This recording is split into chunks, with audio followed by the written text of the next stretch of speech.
Hey, what's going on? You know who it is. You know what it is. All right, you guys, peep game. You know what? I find it very amazing with Avery Spears. The more I just listen to this guy, he just unbearable to listen to talk. And I know people like him as a comedian. Yeah, he got talent. He's funny, but at the end of the day, I can do without Avery Spears. There's guys that's just as funny as him or even funnier, you know. And it's funny how this dude goes on DJ Vlad platform, always trying to have these in-depth discussions about the community. So finally, DJ Vlad oversteps his boundary and basically tries to speak on something that was what you would call misinfo and wasn't factual and was baseless, talking about the golden era of hip hop, which was the 90s, when everybody knows it's factual. Hip hop in the 90s was the most popular music. It was the highest selling music of the 90s. And that's why people love 90s hip hop, because that's when hip hop was at its purest before, it got into the wrong hands and it got exploited and diluted and poisoned for profit. And we know who was the main source of it. We know who it was. But to be fair, you had some people that look like us playing a role in basically diluting and poisoning, the product and, watering it down and just basically fucking it up to where what we got now. I don't know what this filth is and garbage that you call hip hop. It ain't hip hop. It's a travesty to even call it hip hop. All these artists sound the same. Don't even matter what color they are. They all sound the same. You can't tell rapper A from rapper B. You can't tell if these dudes from the South. You can't tell if they from the West. You can't tell if they from the Midwest, from the East, because they all sound the same. That's what made hip hop so unique. The South had their own style. The West Coast had their own style, and the East had their own style. It was so versatile when I was growing up in the 90s. But basically, DJ Vlad Rowley struck a nerve with Avery Spears and he went off on him. And I'm not giving Avery Spears any credit, because it's niggas like him that's part of the problem. I don't have those deep conversations, and I get tired of dudes like him thinking because they talk to a few, handkerchief heads, and sellouts, that they know the culture and that they one of us and they can speak on it. And nobody care about him being laid up with some bed wench. That doesn't mean absolute nothing. It has the value of, what I'm saying, taking a dump and using cheap toilet paper. Pardon me for being so graphic, but it is what it is, and it just got to be said. But basically he struck a nerve, and basically Avery Spears ended up checking him. But it's amazing with Avery Spears. I got a question for Avery Spears. It's amazing. You don't have no problem coming on his platform sober, ready to talk. And everybody remember what you did. And the thing is, you still ain't took accountability. Still ain't apologized to Zoe. Still ain't apologized to Corey Holcomb for what you did. You didn't have enough decency to bring your black ass on Corey Holcomb's platform sober. You came on there drunk and intoxicated, probably even high.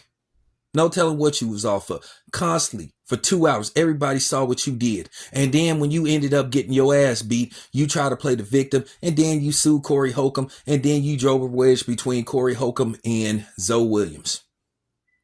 Which at the end of the day, I feel like Corey Holcomb was wrong, because Corey Holcomb, to a certain degree, he should have stepped in. You can't always use that card. Well, I'm a comedian, I'll tell jokes for a living. Just because you tell jokes and you a comedian don't mean that you have immunity to do and say whatever the fuck you want to say without consequences and repercussion.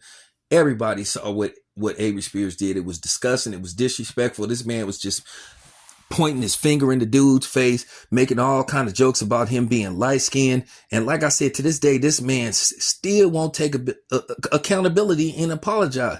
Avery Spears is a sucker. And this is why Avery Spears got blackballed out of Hollywood. This is why he can't get on a major platform anymore. Because, well, one is he allegedly called some Caucasian woman out on making, a racist joke. And then, among other things, he ended up getting ostracized. But at the end of the day, you know, he always goes on this dude's platform and basically shows him the utmost respect. And I just get so tired of these dudes just selling out the culture and selling out our race to these culture vultures. And don't act like these people have a real interest in black culture. No, they just do what everybody else do and been doing with us, just profiting off of it. Everybody else makes money off of us except us. But then when you have people who want to like spread the wealth within the community, oh, they don't want to work with other black people. They'd rather these people make money off of them. They accuse us of trying to eat off of them, but they don't have no problem with these melaninless people wanting to eat off of them. It just goes to show you how ass backwards a lot of us think. But that's just real talk about Avery Spears. I don't respect that dude at all. And I know somebody go come on here and video. Oh, you think Avery Spears care what you think? Do you think I care what you think? There you have it. Dude is weak. He weak. Like I said, it's been like, what did that happen? Like, what, 6-7 years ago? That was a while ago. Man, still ain't publicly apologized to Corey Holcomb and Zoe Williams. And still playing victim, trying to hide behind the fact, oh, I'm a comedian. Listen, I'm getting tired of people saying that you comedians don't have immunity and the free will to do whatever you want to do. You think if you commit a crime or something, you think you're not going to jail. Hey, I'm a comedian. I was just joking when I pulled out this AR-15 and robbed the bank and took millions of dollars from the bank. Oh, I'm a comedian. I was just joking. I was going to return the money the next day. Yeah, right. Hey, man, I didn't mean to, pop the dude. I'm a comedian. You really think you go get away with that? You really think that's going to be able to fly? Stop it. You just an entertainer. You don't have special privileges. If athletes can go to jail or whatever, get put on probation, and they have way more money and resources than most of these comedians. So let's just stop it. But like I said before, this dude don't have no problem coming on DJ Vladarali's, Mr. Informant's platform, sober. And like I said, it's because of dudes like Avery Spears. Why these dudes, the Adam 22s, think they can voice their opinion on black people and black culture. No, you can't. It's amazing. Every other race get to protect their culture except us. We want to be community property to everybody. It's funny how black people don't have no problem going at other black people, but they submissive to every other race except black people. They don't mind every other race making money off them except black people. Something is not right with that. It makes no sense whatsoever. But that's just a question I have for Avery Spears. How come you ain't never came on Valerali's platform drunk and high?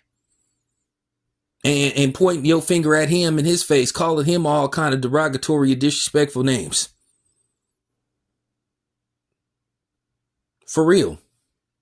That's my question. Like I said, I don't mess with Avery Spears. I don't see how anybody can respect that dude for what he did. And that's a legitimate question. Man, ain't to my knowledge, ain't ever came on DJ Vladarali's platform drunk and high. And like I said, what he did was disgusting. And you had to sit up there for 2 hours and listen to that rhetoric.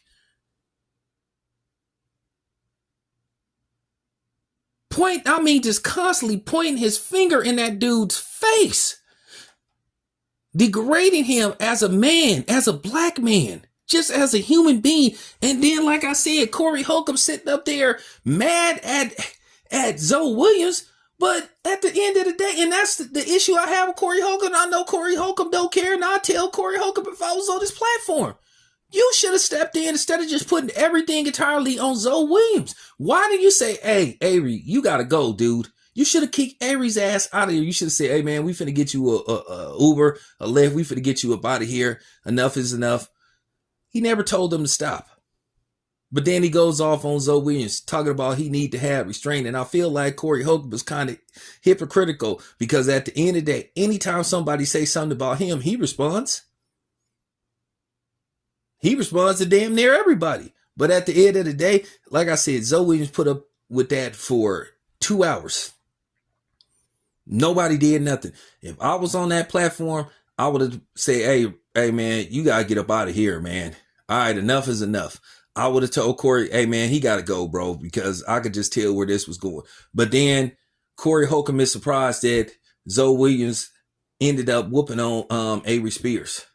But Avery Spears is the real punk in the situation because he sat up there and sued the dude when everything was his fucking fault. I mean, just come on, man. I'm just like, are you serious? Like, for real, man. Screw that dude, man. That's what I'm talking about, man. These man, for real, man. I'm gone, man.